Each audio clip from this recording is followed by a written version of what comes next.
Purple. Purple. Are there any puns for purple? Well that's just grape. Anyway, let's move along into the video because this is going to be my favorite piece I've done for the series. I'm not exaggerating or kidding around. Hey y'all, it's Alex and welcome back to my channel. And I think I filled my pun quota for the rest of the month. They're kind of puns, kind of more just saying different shades of purple, but given the weird amount of references to the color purple, that's the next color in my color family series. And you could probably also tell that by the thumbnail and the title of the video. Woohoo! Thank you to Nine Eye Drawings for this suggestion. I have linked their Instagram and their YouTube channel below. You should go check them out. They're a wonderful artist. And the inspiration for this piece comes from the fact that my older sister's favorite color is purple. If there's three things I can count on my older sister liking, it's person with antlers. Usually it's better if they're antlers made of branches, aka branchlers, but I mean, same difference. Trees and purple. So I kind of threw in crystal as like the fourth aspect of this picture, is just like something to tie me in a little bit. I originally thumbnailed for this while I was away for the weekend, and it kind of developed into a full illustration. It was originally just going to be a character design of this dear satyr lady, but it developed to great places. When I sat down to record this piece, I wasn't sure I was going to go for the fully illustrative thing that I thumbnailed out for, but I definitely wanted to take it a step further than the rest of my one color family pieces, because those are very much more just like a character floating in random space. And I figured that with this character, she's interesting, but I wanted to have more of an actual story around her. Like, maybe she was walking through this forest and she found this glowing crystal and like something in it called to her and she needs to touch the magic glowing crystal. And coloring stuff kind of helps bring that picture together. So we'll get to that later. Don't get me wrong, they're all great pieces. However, it's very much more of like, here's a fun character just kind of floating in space. And this one I felt like I wanted to push that extra mile, because for super secret projects that I haven't been able to announce yet because the queue of my videos has been shuffled around so much, I'm going to be drawing a lot more background stuff. The one thing I wish I would have done in the line art phase was starting, like, I know it's the all purple color family challenge, but I have this colored lead that I use, and I used the purple one, and I didn't think to use my purple color erase pencil because it's a very warm tone purple, and the majority of my purples were cool toned. I didn't want that clashing of the two tones through the entire piece. So I decided to go with this more cool-toned purple. However, it didn't erase as well as I thought. So, mistake number one. I had the background idea pretty early on that I would use my Posca pens to be able to make like a long grass effect, and you'll be able to see that later. I kind of tested it out on a little sheet before actually doing it on the final piece because I was really, really worried that it would just fail.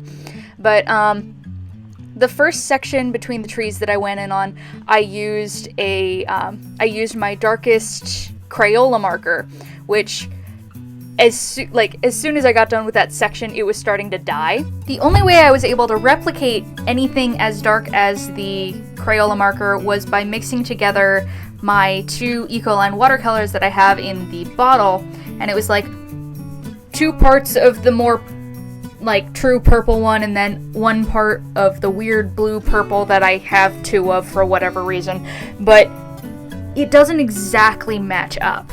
You can see the difference between the Crayola and the Ecoline. The Ecoline is just more luminous of a purple. Like, it's not the inky, muted, dark color that the Crayola is, and I'm really sad that I wasn't able to have a living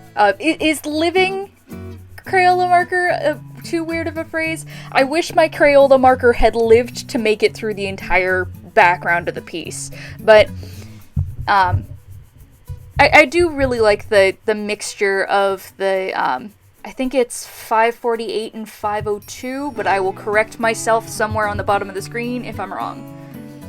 507? 507, maybe.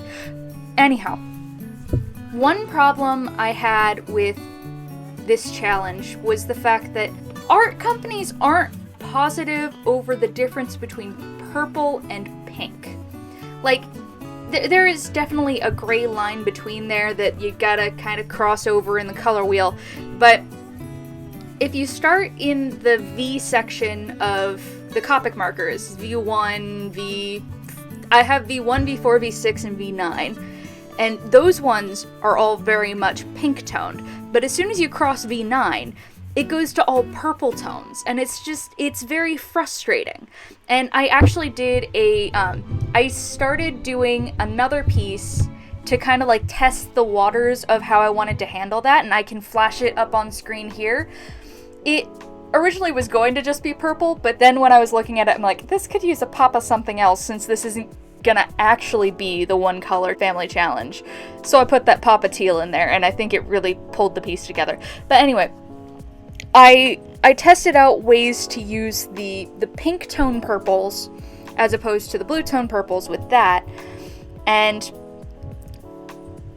I decided not to do the exact same thing. I didn't want to have the two tones mixing together like I did in that one. It works there, but when I finished lining this piece, I just decided it wouldn't. So instead, I focus all of the pinker toned purples in the Deer Tar Lady, and then all of the blue toned purples are outside of her.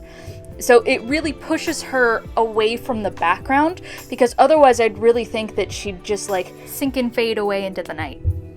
You know, for one of these pieces, I think this is the first time that the Sharpies haven't been not the Sharpies, the highlighters haven't been a struggle. Purple highlighters are just nice colors. They're not obnoxious at all, and it's great.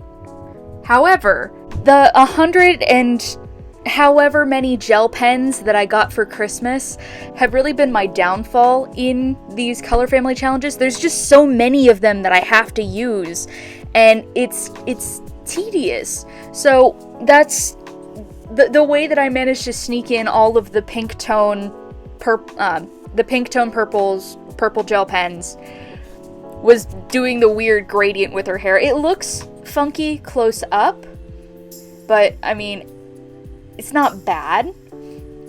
Then wasting out the lighter toned Copics on things other than the crystals, where I knew I'd use some of them later, I decided to do shadowing on the trees to make it feel like it's glowing. I could have done more glowing colors on her. Glowing is one of the things that I need to work on in my art style, and really like highlights and shadows in general. I don't do a lot of highlights because usually it's just an afterthought to me. But with future projects that might be happening in this upcoming year, I'm going to need to think about that a whole lot more. I wish I would have been able to do a much more smooth gradient on the trees, but I just don't have that many colors of Copic markers. And I had to be careful about making sure they didn't blend too much into the background, or else it would be just like, what's this weird white line over here? I also have a bad habit of like, oh, I'm coloring through a thing. Brain fart, let's move over to here. I haven't finished the other thing. Maybe you should go back. Nah, I'm gonna keep going over here. My mind is a mess whenever I'm doing art. It's just hopping all over the place. It's great.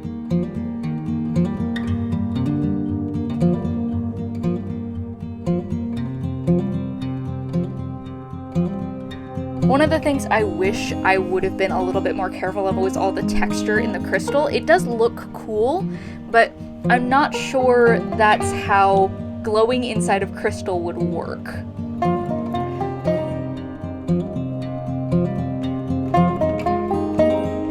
my favorite part of this entire piece is the grass texture. I've been really playing a lot with my Posca pens recently, and if you guys follow me over on my Instagram, shameless plug here, then you'll know that I've been doing a whole lot of like Posca pen on board, and I actually have a video coming with that hopefully in the near future, and I'm super bummed. I put aside one of my favorite Molotow markers thinking, oh yeah, this is totally a pink.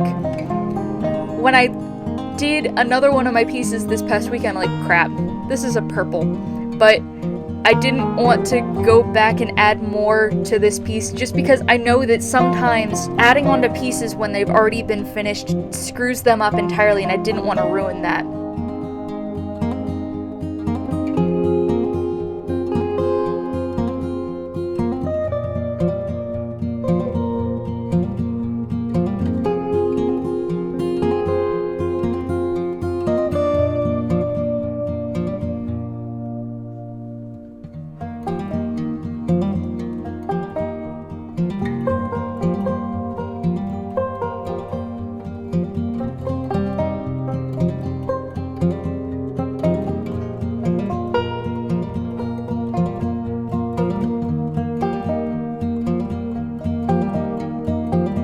The rhinestones really felt like a needless addition in this one.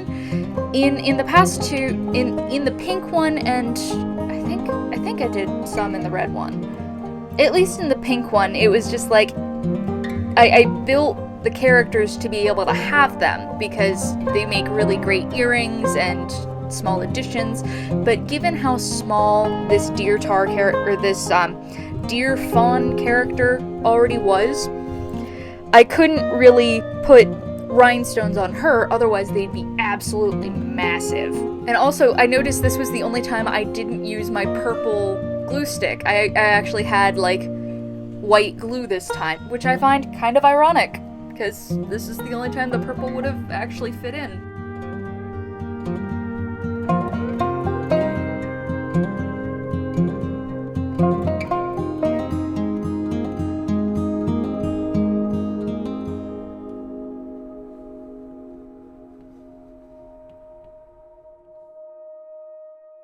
This is my favorite piece that I've done for this series, and I hope you guys really enjoyed it.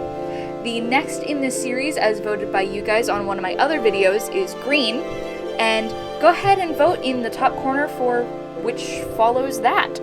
If you feel so inclined, hit that subscribe button and check me out on my other social media handles. Thanks, and I'll see y'all in the next one.